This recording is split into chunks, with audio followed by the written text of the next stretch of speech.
Hello నమస్తే, నేను మీ Karthik. So ఈ రోజు వీడియోలో మనం మాట్లాడుకోబోయే శక్తిపీఠం వచ్చేసి మనకి కామాఖ్య శక్తిపీఠం అండి. సర్వం శక్తిమయం. అమ్మవారి శక్తి కేంద్రాలుగా ఉన్న మెయిన్ శక్తిపీఠం మనకి ఈ ప్రపంచం అంతా కూడా మెయిన్. మనం ఈ జీవం బయటకు వచ్చేది మెయిన్ శక్తిపీఠం మనకు వచ్చేసి కామాఖ్య శక్తిపీఠం. అలాగే ప్రయాగే మాధవేశ్వరి. ఈ రెండు శక్తిపీఠాల గురించి మనం ఈరోజు మాట్లాడుకోబోతున్నాం అనమాట. ముందుగా ధ్యాన శ్లోకము, ఆ తర్వాత అమ్మవారి గురించి అక్కడ ఎలా వచ్చింది, ఇక్కడ ఏం విశేషం అన్నీ కూడా మనకి వీడియోలో క్లారిటీగా మాట్లాడుకోవడానికి ట్రై చేద్దాము. ఫస్ట్ అయితే ఈ అమ్మవారి ధ్యాన శ్లోకం తెలుసుకుందామండి. కామాఖ్య అమ్మవారి ధ్యాన శ్లోకం. కామరూపిణి విఖ్యాత హరిక్షేత్ర సనాతని యోని ముద్రా త్రికండేశి మాసే మాసేంద్రస్థితాం. మనకి మాసే మాసేంద్రస్థిత అంటే 3 మాసాలకు సంవత్సరానికి ఒకసారి అమ్మవారికి బలిష్ఠులు వస్తాయన్నమాట. దాని గురించి చెప్తున్నారు. నెక్స్ట్ మనకి వచ్చేసి మనకి మాధవేశ్వరి. మాధవేశ్వరి వచ్చేసి మనకి మాధవేశ్వరి మాంగళ్యే ప్రియే గేసలవాసిని త్రివేణి సంగమే తీరే భక్తి ముక్తి ప్రధాయిని. ఈ విధంగా మనకి ఇద్దరి యొక్క ధ్యాన శ్లోకాలు ఉన్నాయన్నమాట. ఇప్పుడు మనం అమ్మవారి గురించి తెలుసుకుందామండి. కామాఖ్య శక్తిపీఠం మనకి ది ఓల్డెస్ట్ ఫార్మ్ ఆఫ్ శక్తిపీఠం. ఈ శక్తిపీఠం అనేది ఎలా వచ్చింది అంటే, ఇక్కడ అమ్మవారి యొక్క యోని భాగం పడింది చెప్తూ ఉంటారనమాట. యోని అనేది మనకి మానవ యొక్క జన్మ బయటపడడానికి కావచ్చు, లేకపోతే మనం ఈ జీవనం సాగించడానికి మెయిన్ ఫస్ట్ ఏరియా వచ్చి మనకి యోని. ఆ యోని భాగం మనకి ఇక్కడ పడడం అనేది చాలా అద్భుతం అని చెప్తూ ఉంటారు అనమాట. ఇది మనకి అస్సాం గుహాటీ నుంచి మనకి కనిపిస్తూ ఉంటుంది కామాఖ్య శక్తిపీఠం అనేది.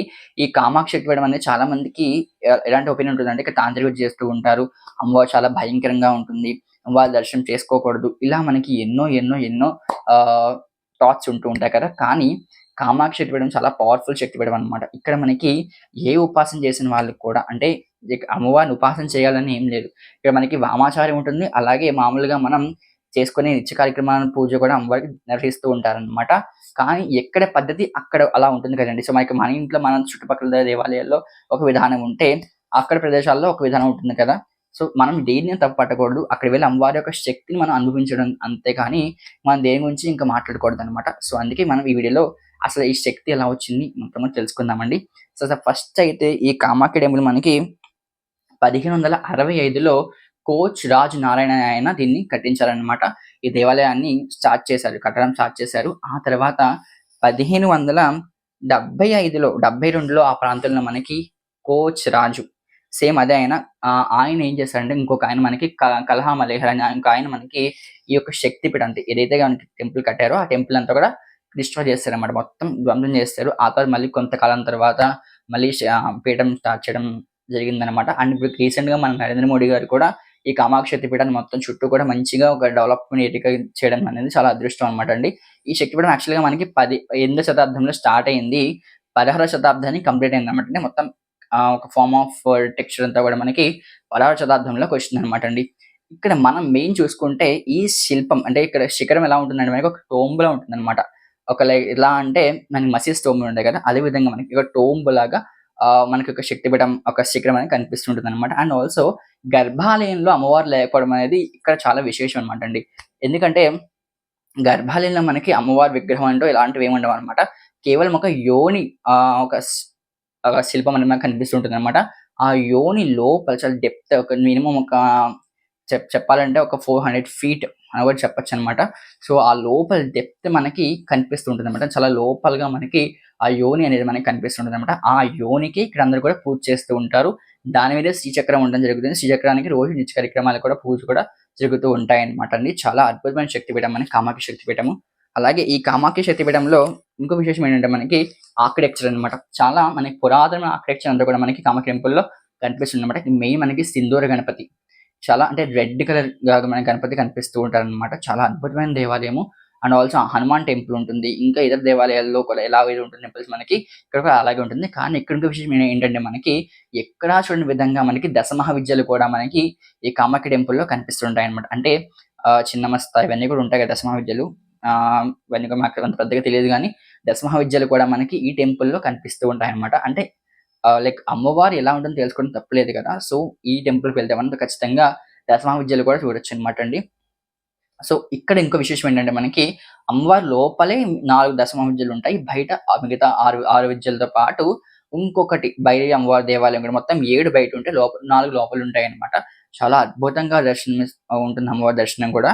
అండ్ ఇంకొకటి ఏంటంటే మనకి ఇక్కడ ఇంకొక వ్య ప్ర ప్ర ప్ర ఏంటంటే మనకి ప్రకృతి అందాల మధ్య చాలా అద్భుతంగా ఉంటుంది. అలాగే ఇక్కడ ఏం చెప్తారు అంటే, ఈ కామాఖ్య అమ్మవారు పరమేశ్వరుడికి రెండో భార్య అని చెప్పేసి చెప్తూ ఉంటారనమాట. యాక్చువల్‌గా ఇదివరకు ఇది నీలగిరి అని కొండలు ఉంటాయన్నమాట. నీలాచల కొండలు ఉంటాయన్నమాట. ఈ నీలాచలం కొండ మీద పరమేశ్వరుడు సాక్షాత్తు ఎలాగైతే మనకి అరుణాచలంలో అరుణాచలేశ్వరుడిగా పర్వతం మీద వెలిసున్నారో, అలాగే నీలాచలం మీద కూడా పరమేశ్వరుడు వెలిసున్నారని చెప్పేసి చెప్తూ ఉంటారు. అలాగే ఎప్పుడైతే అమ్మవారి యొక్క యోని భాగం ఇక్కడ పడిందో, ఆ స్వామి ఇక్కడ బ్లూ కలర్‌లో మారిపోయారని చెప్పి చెప్తుంటారనమాట. తెల్లగా ఉన్న కొండలు కాస్త బ్లూ కలర్‌లో అయిపోయాయని చెప్పేసి చెప్తూ ఉంటారు. ఇదంతా కూడా మనకి ఒక స్టోరీ వెనకాల, ఒక టెంపుల్, ఒక ప్లేస్ వెనకాల ఒక మెయిన్ ఒక స్టోరీ ఉంటే మిగతా స్టోరీస్ ఉంటాయి కదా! సో, లింక్డ్ స్టోరీస్ ఉంటాయి కదా! సో, అదే విధంగా మీకు ఈ స్టోరీ కూడా బయటకి ప్రొకారవుతుంది. సో, అదే మీకిప్పుడు చెప్పడం జరిగిందనమాట అండి. అండ్ ఇక్కడ ఇంకొక మెయిన్ థింగ్ ఏంటంటే మనకి ఆషాఢ మాసంలో ప్రతి సంవత్సరానికి ఒకసారి వచ్చే ఆషాఢ మాసంలో అమ్మవారికి బర్షులొస్తూ ఉంటాయన్నమాట. అంటే పీరియడ్స్ రావడం జరుగుతుంది. పీరియడ్స్‌లో అమ్మవారికి ఎలాగైతే మెయిన్ మన మామూలుగా ఆడవాళ్ళకి ఎలా అయితే వస్తుందో అమ్మవారికి కూడా సంవత్సరానికి ఒకసారి మనకి పీరియడ్స్ వస్తూ ఉంటాయన్నమాట. ఈ పీరియడ్స్‌లో అమ్మవారికి రక్తస్రావం అవుతుందని చెప్పి చెప్తూ ఉంటారు. కానీ చాలామంది అక్కడ ఏమనుకుంటారంటే కామాఖ్య అమ్మవారికి పీరియడ్స్ రావడం కాదండి. భూమిలోంచి అంటే మనకి ఎక్కడైతే యోని ప్రదేశం ఉంది కదా! ఆ యోని ప్రదేశం లోపల డెప్త్ నుంచి మనకి ఆ బ్లడ్ అనేది బయటకొస్తదన్నమాట. అంటే ఇక్కడ ఏం చెప్తారంటే ఆషాఢ మాసం అంటే ఏంటి మనకి నెక్స్ట్ మనకి పంటలు వేసుకునే మాసం. అంటే పంటలన్నీ స్టార్ట్ చేసేసే మాసం మనకి ఆషాఢ మాసం తర్వాత వానలు పడుతూ ఉంటాయి కదా! సో, వానాకాలం కన్నా ముందే ఈల రావడం వల్ల ఏమవుతుందంటే భూమిలో ఉన్న బాక్టీరియా అలాగే భూమిలోని చెడు అంతా కూడా ఈ విధంగా బయటకొస్తుందని చెప్పేసి కొంతమంది చెప్తూ ఉంటారనమాట. కామాఖ్య అమ్మవారికి పీరియడ్స్ రావడం కాదు. ఈ భూమి లోపల ఇది భూదేవికి ఉంచే వేస్ట్ అంతా కూడా ఇలా బయటకొస్తుందని చెప్తూ ఉంటారు. అలాగే ఆ 3 రోజులు అమ్మవారికి ఏ కార్యక్రమాలు కూడా జరగవనమాట అండి. సో, ఒక తెల్ల బట్ట కప్పేసి ఎప్పుడైతే పూజ చేసినప్పుడు మనకి ఆ రెడ్ కలర్ కనిపిస్తుందో అప్పటికే ఆ రోజుతో అక్కడికే పూజలన్నీ ఆపేసి అమ్మవారికి ఒక తెల్లటి వస్త్రాన్ని చుట్టేసి బయటకొచ్చేస్తారనమాట. ఆ తెల్లటి వస్త్రాన్ని చుట్టుపక్కల వాళ్ళు ఒడిశా ప్రజలందరూ అంటే అస్సాం ప్రజలందరూ కూడా ఆ ఒక తెల్ల బట్టని ఒక చిన్న ముక్కని ఇంట్లో తీసుకొని పెట్టుకుందాం అని చెప్పేసి కోరుకుంటూ ఉంటారు. అలాగే ఈ కామాఖ్య అమ్మవారి టెంపుల్‌లో మనకి తాంత్రిక విద్య ఏదైనా కూడా మనకి సిద్ధిస్తుందని చెప్పి చెప్తూ ఉంటారనమాట. అలాగే దుష్ట భూత ప్రేత పిశాచాలు అన్నీ కూడా పోతాయని చెప్పేసి ఇలా ఎన్నో మనకి ఈ కామాఖ్య టెంపుల్‌లో కనిపిస్తూ ఉంటాయన్నమాట అండి. అండ్ మెయిన్ కామాఖ్య టెంపుల్‌ని భయపడకుండా జస్ట్ అక్కడ అమ్మవారి యొక్క ఎనర్జీ ఆ ఫీల్‌ని మనం ఫీల్ చేస్తే సరిపోతుందనమాట. అంతేగాని అమ్మవారు ఇదంట, అదంట అని మళ్ళా భయపడడం కన్నా గూడా అక్కడ ఆమె శక్తి ఏంటి? ఎందుకంటే మనం ఇది తప్పకుండా చూడాల్సిన ప్రదేశం అనమాట. ఎందుకంటే ఇయన్నీ శక్తి పీఠాలు ఒక ఎత్తయితే కామాక్షి పీఠం ఒక ఎత్తనమాట అండి. ఎందుకంటే ఇక్కడ మనకి మెయిన్ పార్ట్ మనకి యోని ప్రదేశం. ఈ యోని గనక లేకపోయి ఉంటే మన జీవనం మన గుడి మన అసల ఎలా వచ్చామో కూడా మనకి తెలిసుండేది కాదనమాట. చాలా గొప్ప ప్రదేశం మనకి కామాఖ్య అమ్మవారి దేవాలయం. ఖచ్చితంగా దర్శనం చేసుకోండి. ఇప్పుడు ఇంకా డెవలప్‌మెంట్ చేస్తున్నారు నరేంద్ర మోడీ గారు. చాలా బాగా చుట్టుపక్కలంతా కూడా వాక్ ఏరియా ఇవన్నీ కూడా పెట్టడం జరుగుతుంది కదా! సో, ఖచ్చితంగా వెళ్లి అమ్మవారి దర్శనం చేసుకోండి. అండ్ పిల్లలు లేని వాళ్ళకి కూడా అమ్మవారు ఇక్కడ పిల్లలు కలుగుతా అని చెప్పేసి కూడా చెప్తూ ఉంటారనమాట. చాలా అద్భుతమైన ప్రదేశం మనకి ఈ కామాఖ్య ప్రదేశం అనమాట. నెక్స్ట్ మనకి మాధవేశ్వరి. ఇది మనకి ప్రయాగలో ఉంటుంది ఈ అమ్మవారు. ఈ అమ్మవారికి ఇక్కడ ఏం ప్రదేశం పడిందంటే అమ్మవారి యొక్క వేళ్ళు పడ్డాయని చెప్పేసి అంటే ఈ ఫింగర్స్ అనేవి కూడా ఈ కామాఖ్య ఈ మాధవేశ్వరి అమ్మవారి యొక్క ప్రదేశంలో పడ్డాయని చెప్పి చెప్తూ ఉంటారనమాట. ఇది మనకి జ్వాలాయాం వైష్ణవి దేవి. సో, వైష్ణవి దేవి వచ్చేసి నెక్స్ట్ శ్రీవారు వచ్చేసి మనకిక్కడ మాధవేశ్వరి. ప్రయాగ మాధవేశ్వరి అని చెప్తారు. ప్రయాగ తీర్థంలో మాధవేశ్వరి అమ్మవారు ఇక్కడ ఎలా వచ్చిందంటే మనకి యాక్చువల్‌గా ఇక్కడ అమ్మవారిని అలోపి దేవుని కూడా చెప్తూ ఉంటారనమాట. అలోపి అంటే ఏంటంటే మనకి ఆహ్, మారిపోవడం. అంటే లైక్ ఏంటంటే ఎలా చెప్తారు? ఇక్కడి నుంచి వేరే చోటకి అదృశ్యం అయిపోవడం అనమాట. అదృశ్యం అయిపోవడం మనకి అలోపి అని చెప్తూ ఉంటారు. ఆ పదానికి అర్థం అనమాట.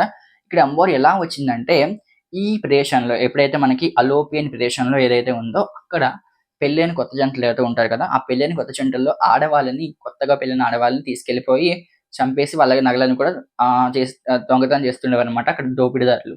ఆ దోపిడీదారులని సంహరించడానికి కేవలం అమ్మవారే ఒక పెళ్ళైన కన్యగా అంటే కొత్తగా పెళ్ళైన కన్యగా బయటకొచ్చని చెప్పేసి చెప్తూ ఉంటారు. ఆ పల్లకి మోసుకుంటూ ఆ బోయ వాళ్ళు వెళ్తూ ఉంటే దోపిడీదారులొచ్చి అమ్మవారిని తీసుకోబోతుంటే అమ్మవారు వాళ్ళని ఎందుకు సంహారం చేసిందని చెప్పేసి, అలాగే ఆకాశవాణి రూపంలో అమ్మవారిని ఇక్కడ అలోపిదేవిగా కొలువుంటా అని చెప్పేసి చెప్పింది అని చెప్పేసి చాలామంది నమ్ముతూ ఉంటారనమాట. అందుకే ఇప్పుడక్కడ ఎలాంటి దోపిడీ ఏదైనా కూడా జరగవు అని చెప్పేసి చెప్తూ ఉంటారనమాట అండి. ఎందుకంటే ఇక్కడ అమ్మవారు అలోపిదేవిగా కొలువైందని చెప్పేసి ఇక్కడ విశేష పరిజ్ఞానం అనమాట. అండ్ ఇంకో విశేషం ఏంటంటే మనకి త్రివేణి సంగం. ప్రయాగ అనేది మనకేంటి త్రివేణి సంగం. గంగా, యమున, సరస్వతి త్రివేణి సంగం అనమాట. సో ఈ గంగా యమున సరస్వతి త్రివేణి సంగంలో ఎవరైతే స్నానం చేస్తూ ఉంటారో వాళ్ళ పాపాలు పోతాయని చెప్పేసి అందరికి తెలిసిన విషయమే. అక్కడ పిండ ప్రదానాలు కూడా చేస్తూ ఉంటారు. సో ఇలా అద్భుతం ప్రదేశం మనకి త్రివేణి సంగము. ఇక్కడ మనకి ఇంకొక మెయిన్ థింగ్ ఏంటంటే మనకి ఎలాగైతే మనకి కామాఖ్య అమ్మవారు దేవాలయంలో విగ్రహం ఉండదో ఇక్కడ కూడా విగ్రహం ఉండదనమాట అండి. సేమ్ ఒక ఉయ్యాల్లో అంటే లోపల ఒక బోయవాళ్ళు ఎలాగ చెక్కతో చేస్తూ ఉంటారు. పెళ్లిలో మనం వాడతాం కదా చెక్క. అదే పెళ్లిలో వాడే వస్తువులే మనకి ఇక్కడ వాడుతూ ఉంటారనమాట. అమ్మవారికి ఒక ఉయ్యాలుంటుంది. ఉయ్యాల లోపల అమ్మవారిని పూజిస్తూ ఉంటారనమాట.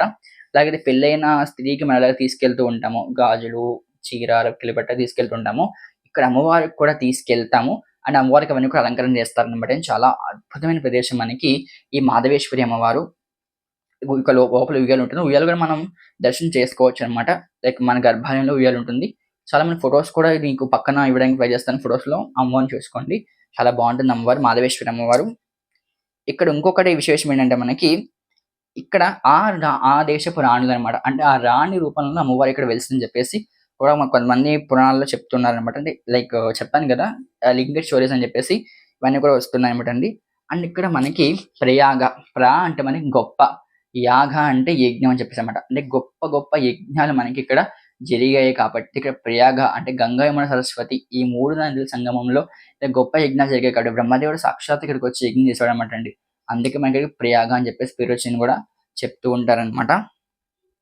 అండ్ ఇక్కడ బ్యాక్‌గ్రౌండ్‌లో ఎలా ఉంటుందంటే అమ్మవారి దేవాలయం బయటొచ్చేసి మనకి ఈ యొక్క ఎలాగ దక్షయజ్ఞం ఘట్టం అంతా కూడా మనకి బయట శిల్పాల గురించి ఎక్కువుంటుంది.